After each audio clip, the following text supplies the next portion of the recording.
And so, it's a very complicated story of why states admit refugees to begin with. Yeah, so I think it really differs on the country. So I think in Germany, and a lot of people have said this, that in Germany, there's really a need for workers. And Syrians, in the world of people who are displaced, because their arrival to Germany was so close to when the war began, right? So people who are displaced tend to be in situations of protracted displacement for decades before they're resettled or before they actually receive refuge. In the case of the Syrians, that wasn't true because the war began in 2011 and folks were already arriving in 2014 and 2015. So you have laborers who have been in the workforce, right? Who have skills and abilities that are discernible or that are theoretically discernible to the Germans or to the Canadians or to the Americans.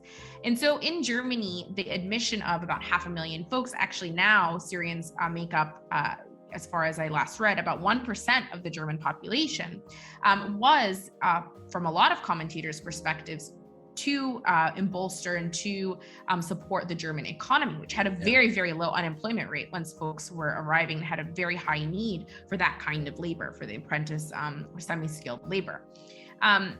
In the United States, of course, resettlement plays a very different role. And resettlement is sort of American tradition.